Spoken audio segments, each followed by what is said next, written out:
Trading around 7 Rand 10 this morning, so it's come off those best levels it touched a little bit earlier this week, and it looks like some of the exuberance is dying down at this stage. Morning, Stephen. Yes, you're right. The rand seems to have retraced some of its gains, particularly against the dollar. I think it occurred yesterday after news that Japan's intervention in the currency to weaken its currency and maintain its export competitiveness. And there seems to be there seemed to have been at the time some concern that some emerging market countries like South Africa and with the rand could possibly do the same with their currencies to try and limit the appreciation of their currencies. And as we know, there have been quite a few comments recently by senior figures about the strength of the rand and indicating that it was unwelcome. So we saw the rand sort of lose some of its gains yesterday, I think on the back of that news mostly. Of course, we do still see the dollar relatively weak, and we had some numbers out yesterday. U.S. industrial production or industrial output rising by just 0.2%. And we had the Empire State Index touching a 14-month low. So, of course, that putting a bit of pressure on the dollar. And going ahead to next week, we have that Fed meeting on Tuesday, and there's some concerns there as well. Yes, Stephen. I mean, the dollar hasn't really managed to come back after that earlier market rumor that the Fed might seek to step up its asset purchase program. So yesterday, as you mentioned, the data disappointed and the dollar came under even further pressure.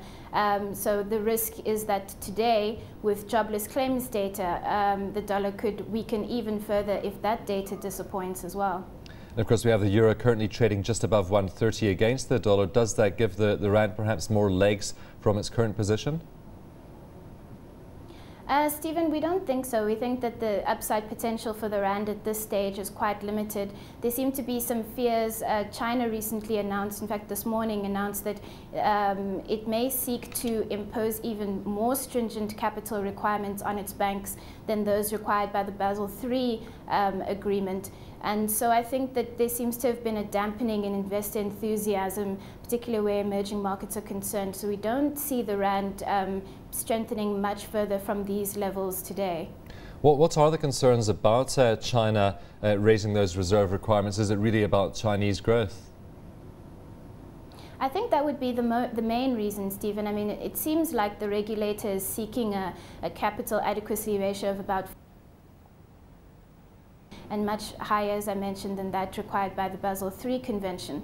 And obviously, to achieve that, there's going to have to be a significant slowdown in lending in China, and that could possibly have some growth implications.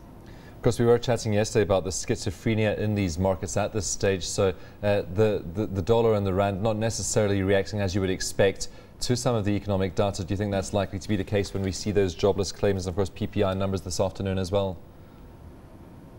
Well, absolutely, Stephen. I mean, the risk certainly is that if US data disappoints within the current environment, which seems to be increasingly risk-off, then we could see that renewed flight to safe haven assets and quite perversely see a strengthening in the dollar as opposed to the weakening that one might traditionally expect.